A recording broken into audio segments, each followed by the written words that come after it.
ऊपर जाएगा। तानाशाही नहीं चलेगी, नहीं चलेगी, नहीं चलेगी। ये सरकार कुछ करने के लिए तैयार ही नहीं, न तो सुनती है न तो कुछ कहती है। काम से निकालेगा साथियों को वापस लो, वापस लो, वापस लो। वापस तुमको लेना होगा, लेना होगा, लेना होगा। वरना रोज धरना होगा, धरना होगा, धरना होगा। क्या करे, मतलब गरीब तो मजबूर है सर, क्या करें, उसकी मजबूरी है, उसके अलावा वो कुछ कर भी नहीं सकता सर। दुनिया के मेहनत कश एक हो, सारे मजदूर एक हो तो ही ताकत से चीज़ें तय होती हैं, वरना मुझे नहीं लगता कि बिना ताकत के कुछ मिलेगा। नमस्कार, स्वागत है आपका न्यू इंडिया न्यूज़ नेटवर्क पर। मैं हूं योगेश कुमार आर्य। अभी हम मौजूद है हरियाणा के गुरुग्राम में, जहां पे इनकलाब का जो नारा है वो जोरों शोरों से घूम रहा है। क्यों, अभी हम आपकी बातचीत करवाई देंगे, लेकिन उससे पहले मैं आपको बता दूं कि ये बेलासोनिका यूनियन है जो अपने हक की लड़ाई के लिए, अपने यूनियन के लिए यहाँ पर आज धरना प्रदर्शन कर रहे हैं।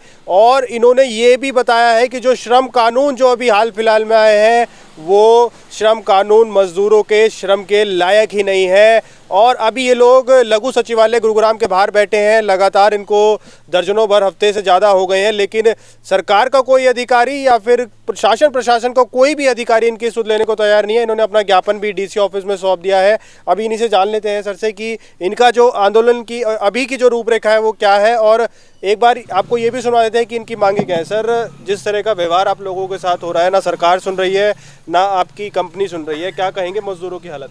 सर, हमको यह 12 तारीख से हमारा धरना चल रहा है और 12 तारीख से लेकर के अभी तक किसी प्रशासन ने, ना तो कंपनी ने कभी तरफ से, मैनेजमेंट की तरफ से, ना ही प्रशासन की तरफ से कोई हमारा हालचाल लेने आया है, ना कोई पूछने आया है कि क्या हमारा समाधान किया जाए। 1 जून को समझौता हुआ था, त्रिपक्षीय समझौता, जो प्रशासन के बीच कराया गया था मद्देनजर, लेकिन फिर भी उस समझौते को लागू नहीं किया और हमारा धरना चल रहा है, फिर भी कोई खबर लेने वाला कोई नहीं है।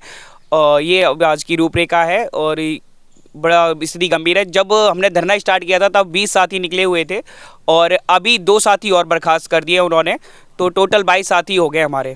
सर, ये जो कहीं ना कहीं नीयत और नीति की जो दिक्कत आ रही है, चाहे सरकार की बात करें या कंपनी की, यूनियन के साथ ऐसी जाति क्यों कर रहा है? ऐसा यूनियन क्या क्या कर देगा ऐसा जो ऐसी जाति की जा रही है? देखिए, बात है पहले ये छटनी की, जो छटनी है, मुनाफा, मालिक का जो मुनाफा है, मालिक को चाहिए मुनाफा कि मेरी जो मैं 40,000 जो आज वर्कर की जो मिनिमम ज़्यादा से ज़्यादा तनख्वाह है, कि मैं कैसे ना कैसे करके इन वर्करों को हटाऊं और पुराने मजदूर हैं जो सैलरी ले रहे हैं 40-40 हज़ार या जो भी है, उनको हटा करके मैं सस्ते मजदूरों को लाऊं जो 10-10 हज़ार रुपये में लाऊं और 40 हज़ार में 4 वर्कर ला के आऊँ। मामला है इस बात का कि मैं मुनाफा अपना कैसे कैसे ज़्यादा बढ़ाऊँ ताकि मैं छटनी कर, और इसीलिए वो छटनी कर रहा है। चाहे वो छटनी वो किसी फर्जी डॉक्यूमेंट्स के नाम पे हो, चाहे वो अनुशासनहीनता के नाम पे हो, चाहे वो किसी भी क्लेम करता हो, लेकिन मामला है छटनी का। वो मुनाफा कमाने के लिए छटनी करने चाहते हैं। सर, अब जिस तरह की परिस्थिति बन रही है, अब गरीब आदमी को हमेशा इस तरह का आंदोलन करना पड़ रहा है, अपनी मांगों को लेकर यहाँ बैठना पड़ रहा है, ना सरकार सुन रही है ना आपकी कंपनी, क्या कहेंगे? मैं यही कहूँगा सरकार इसको जल्दी से जल्दी संज्ञान में ले, इस बात पे गौर करे, क्योंकि हमें यहाँ भी बैठे काफ़ी दिन हो गए और वहाँ भी हम धरने पे बैठे थे, हड़ताल भी हमारे 3 दिन रही, उसके अंदर भी इम्प्लीमेंट नहीं करवाया गया। लिखती में जो हुआ पर वो इम्प्लीमेंट नहीं हुआ। सरकार उसको करवाए जल्दी से जल्दी और सोचे उसके बारे में। सर, क्या कहेंगे सरकार की मानसिकता पे और कंपनी की मानसिकता? कंपनी के तो वर्कर के बारे में सोचना चाहिए कि वर्कर आपके लिए काम कर रहा है तो आप इसके लिए आप कुछ करें। जो आप यहाँ पे 15-16 दिन से बैठे हैं उनके लिए भी कुछ करें। ये सरकार कुछ करने के लिए तैयार ही नहीं है, न तो सुनती है न तो कुछ कहती है, न कंपनी वाले करते हैं। यही कहना मैं क्या कहेंगे? अब आपको यहाँ पे आंदोलन के लिए बैठना पड़ रहा है, हमेशा गरीब आदमी को ही क्यों अपनी हक की आवाज़ के लिए बैठना पड़ता है? सर, गरीब क्या करे, मतलब गरीब तो मजबूर है सर, क्या करें, उसकी मजबूरी है, उसके अलावा वो कुछ कर भी नहीं सकता सर। तो आप देख सकते हैं, गरीब जो है, सरकार बोलती तो बहुत है, जब चुनाव आते हैं पटल पर रहकर सरकार कह देती है कि ये गरीबों की सरकार है, गरीब के हित के लिए काम कर रही है। लेकिन स्थिति आप अभी देखेंगे लघु सचिवालय गुरुग्राम के सामने की, तो इनको जैसा कि उन्होंने बताया 10 से 15 दिन हो गए हैं अपनी मांगों को लेकर कोई भी सरकार का जो अधिकारी है वो यहाँ पर आने का नाम नहीं ले रहा।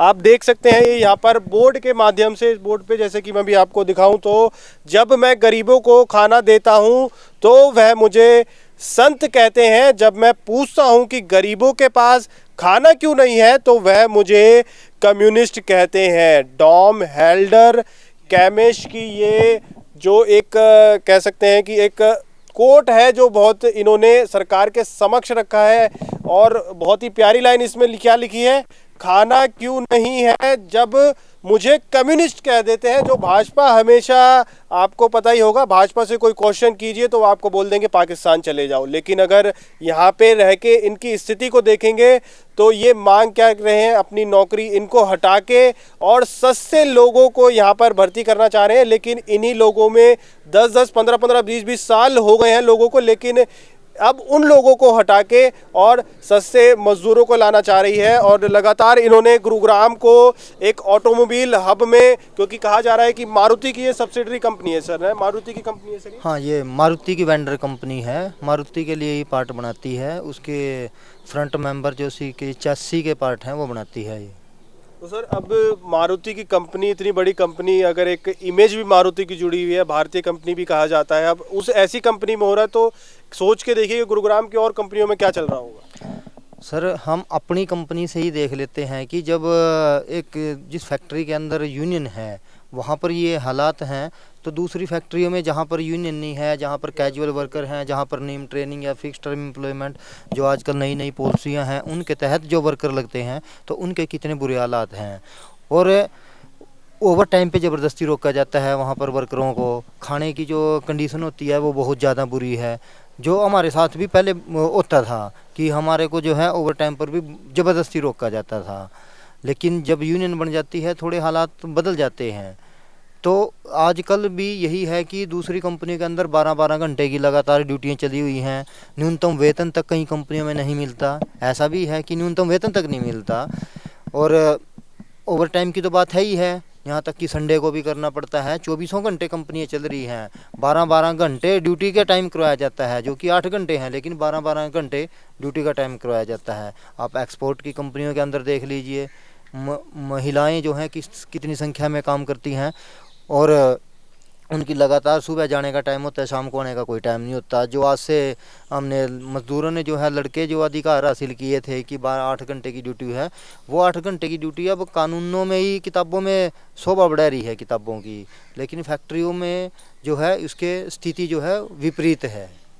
सर भाजपा जो बता रही थी कि अमृतकाल चल रहा है और अच्छे दिन, यही अमृतकाल और अच्छे दिन? नहीं, क्या अच्छे दिन है बताइए आप। गरीबों को तो कुछ सुनने वाला नहीं है। हमने जो अपनी एकता के साथ जो अपनी यूनियन बनाई, उस यूनियन को तक ट्रेड यूनियन रजिस्ट्रार ने रद्द कर दिया। एक कैजुअल साथी जो हमारा था, उसको ठेका श्रमिक को हमने सदस्यता दी हमारी यूनियन ने, उसको अपने उसके एवज में आपने हमारी यूनियन को रद्द कर दिया। क्या ये अमृतकाल है बताइए? उसकी हमारी यूनियन को सदस्यता देने से क्या किसी देश को खतरा होने वाला था बताइए आप? हमारे ठेका मजदूर को हमने अपना साथी बना लिया, तो क्या उससे क्या बड़ी इतनी दिक्कत हुई कंपनी को, जो सरकार को, कि उन्होंने हमारा यूनियन का रजिस्ट्रेशन रद्द कर दिया? तो किस बात का है क्या कहते हैं अमृतकाल है?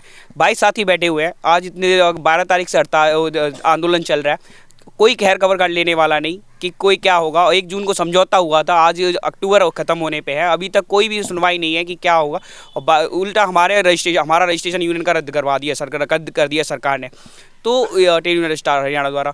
तो क्या किस बात का अमृतकाल माने हम इस बात? उम्मीद की जो किरण, अगर कहा जाए कि ये जो आंदोलन आपका चल रहा है, अगर आपको 1% कहीं से उम्मीद की किरण दिखाई दे रही है तो वो कहाँ से दिखाई दे रही है? जी, मैं तो यही कहना चाहूँगा कि ये सारे मजदूर एक हो तो ही ताकत से चीज़ें तय होती हैं, वरना मुझे नहीं लगता कि बिना ताकत के कुछ मिलेगा। क्योंकि किसान आंदोलन भी हुआ, उन्होंने अपनी ताकत दिखाई सरकार को, तो सरकार को वापस लेना पड़ा। तो यही एक उदाहरण हम देखेंगे कि किसान आंदोलन जो उन्होंने लड़ाई लड़ी, अपनी एकता पे, अपनी बात पर डटे रहे, और 1 साल के बाद जाके सरकार झुकी और उनको काले कानून वापस लेने पड़े, 3 कृषि कानून। तो यही मैं कहना चाहूँगा अपने सभी मजदूर साथियों से, मजदूर साथी आगे आएँ कि एक हो और आगे लड़ें सरकार से, तानाशाही सरकारों से, और तब जाकर के मालिक और ये श्रम विभाग का जो गठजोड़ है सरकार का, ये ख़त्म हो पाए। सर श्रम कानून जो 1-2 ऐसा, श्रम कानून में कुछ ऐसी चीज़ें भी हैं जो एक तरह से तानाशाही का रवैया दिखाती हैं, तो 1-2 कानून अगर आप हमारे दर्शकों को जी सबसे पहला जो लेबर कोड जो आए हैं, इनमें सबसे पहला जो हमारा आंदोलन करने का जो अधिकार, हड़ताल करने का जो अधिकार था, वो ख़त्म कर दिया गया कि आपको 2 महीने पहले हड़ताल आप करते हो, उससे 2 महीने पहले आपको बताना पड़ेगा कि आप हड़ताल करना है, ये आपको नोटिस देना पड़ेगा कंपनी को।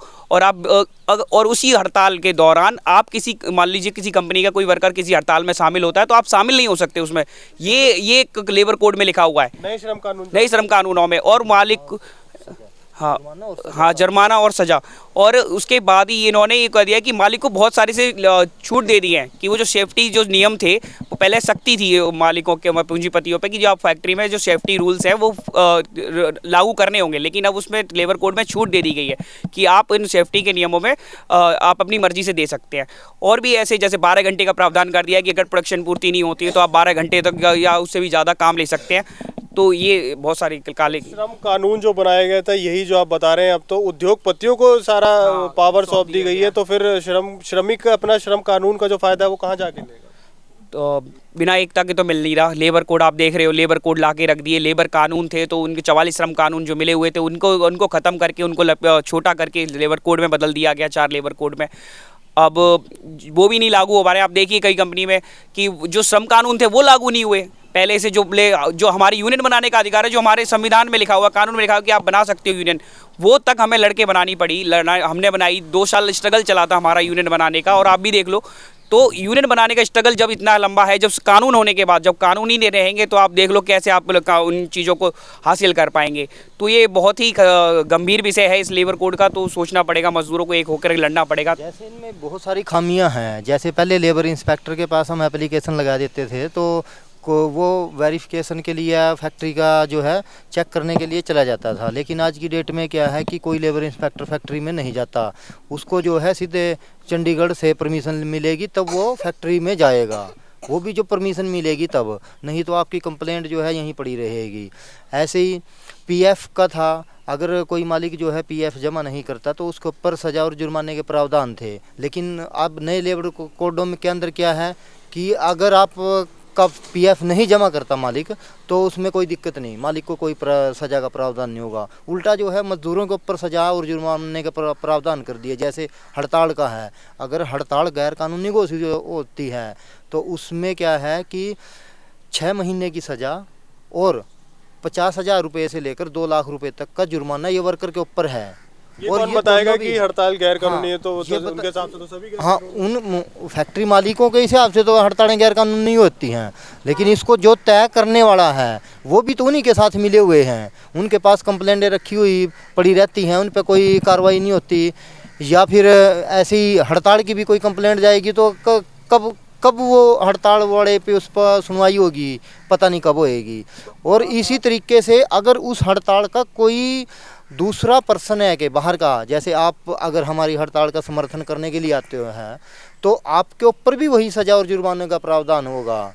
ये सोचने वाली बात है। और पहले क्या था कि एसेंशियल सर्विस जैसे जो डायरेक्ट रूप से जनता को प्रभावित करती हैं सर्विसें, उनको जो है नोटिस देना होता था 15 दिन पहले का, कि आप 15 दिन पहले नोटिस दो तब जाके हड़ताल कर सकते हो। जैसे कोई दूध की फैक्ट्री है, कोई जैसे रेलवे है या रोडवेज है जैसे, तो उनको 15 दिन पहले का नोटिस देना पड़ता था। लेकिन नए कानूनों के अंदर क्या है कि आपको जो है 60 दिन पहले, और ये सभी के लिए कर दिया कि कोई भी वर्कर है किसी भी फैक्ट्री का हो, किसी भी सर्विस में हो, उनको 60 दिन पहले नोटिस देना पड़ेगा तब जाके आप हड़ताल करोगे। अब आप ये बताओ, आप 60 दिन पहले नोटिस दे के हड़ताल कैसे कर पाओगे? वो तो 60 दिन में आजकल टेक्नोलॉजी इतनी एडवांस और वो सारी चीज़ें हैं, उनमें तो जो है 60 दिन में तो वो बहुत कुछ कर जाएगा। तो उस हड़ताल का क्या इफेक्ट करोगे आप हड़ताल करके? मजदूर यहाँ पे हड़ताल पे बैठे हैं, आपको उम्मीद थी कि श्रम विभाग इसमें हमारी सुनवाई कर देगा, श्रम विभाग यहाँ से गायब हो गया, वो आपकी सुनवाई नहीं कर रहा।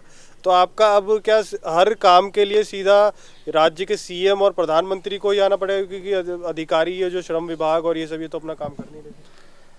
नहीं, देखो वो एक पूरे एक राज्य मशीनरी है ये, वो जो भी काम करते हैं उन्हीं के अनुसार करेंगे, वो हमारे अनुसार नहीं करते। ये हमने पिछले लंबे टाइम से देख रहे हैं हम। और क्या यहाँ पर जो है देश का प्रधानमंत्री आएगा या सीएम आएगा सुनने के लिए? ऐसा नहीं है। वो भी तभी आते हैं जब कोई पब्लिक पूरा जन आंदोलन बनता है, तभी वो सुनवाई करते हैं। ऐसे कोई सुनवाई करने एलवी यादव के प्रोग्राम में आए तो थे, यहाँ से 200 मीटर दूर है। हाँ, अभी यहाँ पर आए थे तो पास ही मजदूर भी बैठे हैं, तो आपने देखा कि यहाँ कोई आएगा नहीं आएगा। ऐसे जब जनता पूरी किसी आंदोलन में करती है वो उसमें भी नहीं आती इतनी आसानी से। अगर वहाँ भी आएंगे तो वहाँ भी अपनी राजनीति को चमकाने के लिए आएंगे, और उसका समर्थन करने के लिए, समस्याओं का समाधान करने के लिए नहीं आएंगे। या फिर टीवी पे ही बैठ के बोल देंगे कि आज से आप ये चीज़ ख़त्म कर दो, हम जो है इसका समाधान कर रहे हैं। जनता के बीच में घुसने से डर लगता है उनको। हरियाणा राज्य में आंदोलन चल रहा है, क्या कहेंगे मुख्यमंत्री से अपनी मांगों को? हाँ, हम यही कहना चाहेंगे कि जो ये नए लेबर कोड हैं इनको जो है ख़त्म कराया जाए, और जो पुराने लेबर कोड थे उनके अंदर भी जहाँ कमियाँ खामियाँ हैं उनमें सुधार कराया जाए, और मज़दूरों के हक में ये लेबर कोड बनाया जाए, ना कि जो है उन फैक्ट्री मालिकों के उनके साथ तो जो है पूरा का पूरा तंत्र लगा रहता है। मजदूर के साथ कौन है? मजदूर को तो नहीं कानून से उम्मीद है, और वही आप उनके विरोध में बना दोगे। और जो ये ठेकेदारी प्रथा है इस पर रोक लगा के जो है निश्चित रोजगार की व्यवस्था करी जाए सबके लिए। और फैक्ट्रियों के अंदर जो रात को आपने महिलाओं को इजाज़त दी है काम करने की, उसको अगर आप उनसे रात को काम करवाना चाहते हैं तो उनकी सुरक्षा का इंतजाम भी करिए। जो सुरक्षा का इंतजाम आप लोग कर ही नहीं रहे हो। देश में महिलाओं की स्थिति देख ही रहे हो आप क्या है। यहाँ तक कि बड़े बड़े अधिकारी लोग भी जो है महिलाओं के प्रति किस तरीके का कमेंटबाजी करते हैं, ये सभी को पता है। भारत सरकार की भी एडवाइजरी थी कि किसी के साथ भी ऐसा कोई बर्ताव नहीं किया जाएगा, जो लॉकडाउन के समय पे किसी भी कर्मचारी को निकाला नहीं जाना चाहिए। देखो, वो एडवाइजरी सिर्फ बातों में ही रहेगी। सरकार ने तो ये भी बोला था कि किसी की तनख्वाह नहीं काटी जाएगी, लेकिन सरकार जो है वो अपनी उस बात से भी मुकर गई थी ना। कुछ ही टाइम बाद सरकार ने उस बात को भी मतलब एक तरीके से वापस ले लिया था, मुकर गई थी। और ये भी बोला गया था कि कोई किराए पे रह रहा होगा किराएदार, उसे किराया नहीं लिया जाएगा, लेकिन ऐसा हुआ क्या? हकीकत में ऐसा नहीं हुआ।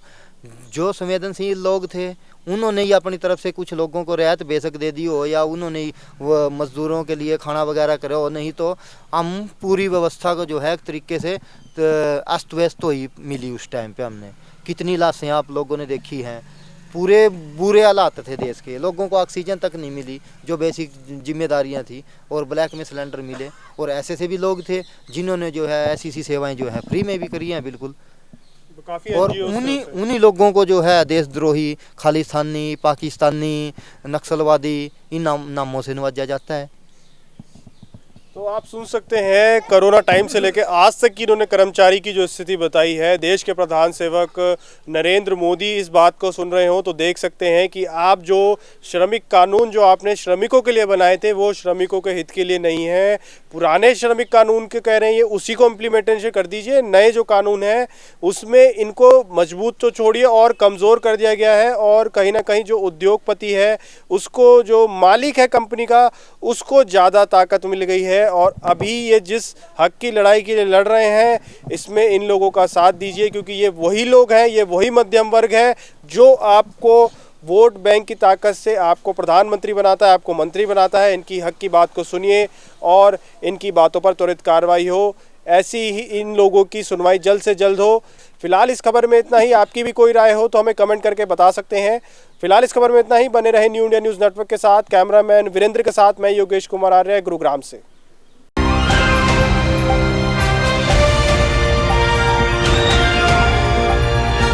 दिल्ली, हरियाणा, उत्तर प्रदेश, राजस्थान की हर खबर के साथ देखते रहिए न्यू इंडिया न्यूज़ नेटवर्क।